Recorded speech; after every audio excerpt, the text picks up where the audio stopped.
Across the high-tech lab, human voices tangled with the whirs and hums of intricate machines.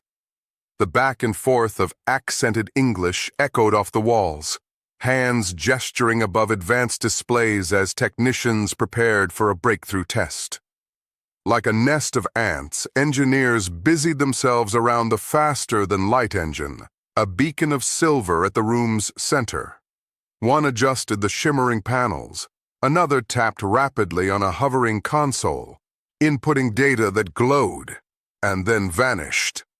They worked under a digital sky, suspended by the weight of global desperation, a world of crisis, unfolding on floating screens, satellites catching it all from their cold orbits. "Reroute those circuits before we power up," the man spoke with an Australian lilt, urgency cutting through the hum. "Or we're toast." He ran a hand through his hair, a wiry nest under the lab's cold lights, and exchanged a glance with a woman at a console. "I'm on it," she shot back, her voice punctuated with an Indian accent. Her fingers flew over the display, weaving a quicksilver thread of command lines across the screen. A Japanese engineer hovered nearby, hands steady on a panel. 17 minutes until final sequence, he announced, the words measured and clear. "We need those capacitors stabilized." A red-haired technician called out from the other end of the room, her voice carrying a note of tension. "Someone get me a thermal read on the core. We can't have another melt." She pushed up her glasses, eyes darting to the silver mass in the room's center. The faster-than-light engine stood surrounded by a spider's web of cables, each humming with potential. Screens above flashed with news of dwindling resources, headlines fighting for attention amidst the din. Weather maps spiraled across one display, hurricanes blooming where cities once sprawled. Beneath it all, a ticker looped in crimson letters. Urgency grows as leaders discuss viability of exoplanet resettlement. Dr. Ilara Cooper moved among them, a steady force in the shifting sea.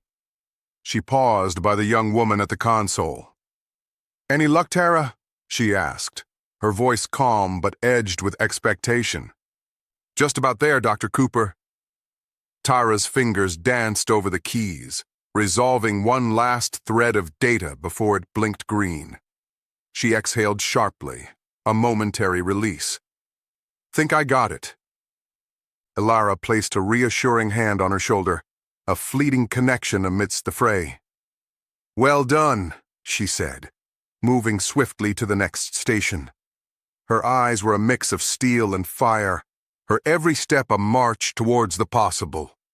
She radiated determination, each command carrying the weight of a world desperate for hope.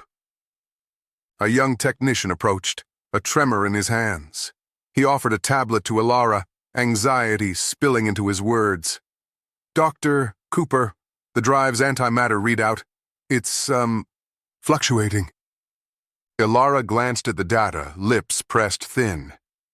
"Divert resources from the auxiliary systems. That should even it out." "But won't that risk the cooling arrays?" "If we don't stabilize this drive, none of that will matter. Do it, Lucas." Her tone allowed no argument. Lucas nodded, retreating into the dance of light and sound, tapping his way through the next urgent fix. Above, a holographic broadcast filled the air, volume competing with the machines. World leaders argued in anxious tones, their images flickering in and out like restless ghosts. "This technology is untested," one asserted. "And we're running out of time," countered another. The debate spun around them, relentless and unresolved. "What's the word from New Zealand?" asked the Australian, crossing paths with a wiry man in grease-streaked coveralls. "Land reclamation projects aren't keeping up with the flooding," the man replied, Welsh vowels drawing out his reply. He paused to wipe his brow. If we don't hit that window for a new colony, there's gonna be hell to pay." The weight of his words sunk into the lab's floor. But with it came a renewed drive, a speed to their actions that belied the precarious nature of each step. Ilara monitored it all, part commander, part conductor. A reminder flashed on a nearby screen. Ethical debate rages as Earth teeters. She watched it a moment, her jaw set against the looming question. The din of the lab pressed in on her, relentless and alive. Nearby, a conversation flickered between two women, one threading cables through the engine's latticework. "The North Sea's encroaching fast," she said, tucking a loose strand of hair back into her scarf. "Most of the coast's already gone." The other woman nodded, securing the cables with practiced speed. "The crops are in worse shape than the houses." Her expression was grim but determined, thoughts of a flooded Britain seeping into her work. "I just hope this is worth it." "If it means we don't end up underwater, it is." There was conviction in her voice, the words fuel for the next task and the next. In the control chamber, holographic displays wrapped the room in a cool, flickering light. Ilara surveyed the scene, technicians weaving between stations in a finely tuned chaos. "Tara, Lucas, Raj, you're with me," she called out, the names punctuating the hum. "The rest of you, initiate the launch sequence on my mark." Hands moved faster now, urgent and synchronized. An older man, face lined with exhaustion and purpose, hurried to Ilara's side. "It's in your hands now," he said. His German inflection weighted with hope and resignation. "If this works—" "When," she corrected, a spark of iron in her words. "When this works." He nodded, retreating into the controlled chaos with the assurance of the saved. Near the center of the chamber, a lanky engineer knelt by the FTL drive. Tools splayed at his side like the instruments of a faith healer.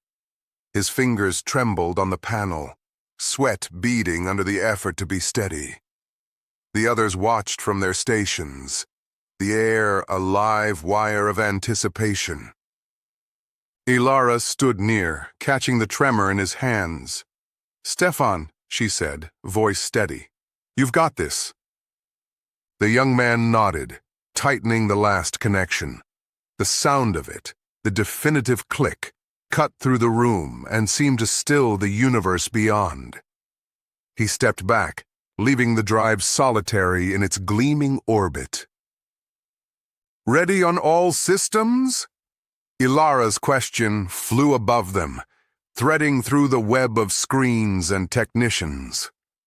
"Ready," came the chorus of voices, accented and clear. She looked over them, this patched-together legion, and took a breath that was meant for everyone. "Initiate sequence," she said, and time split on the word. "Now!" The shout rang out, and 1,000 actions blurred into one. A swell of beeps and hums surged to an ear-splitting crescendo. Command codes pulsed in rapid fire across the screens, blinking with the heat of urgency. In the instant before the instant, Ilara's eyes met Stefan's, Lucas's, Tara's. The charge in the air threatened to obliterate thought and doubt and gravity itself. The drive roared, consuming the world in an unbridled fury. A white-hot brilliance ripped through the room, color and sound imploding to a singularity of light and hope. The blast filled everything, Ilara, the crew, the chamber, and a billion hearts outside it. For that first impossible moment, humanity surpassed its limits and did not fall back. The flash died out, and in its wake came the gasp of the living. Ilara's breath, one of 100, became one of millions.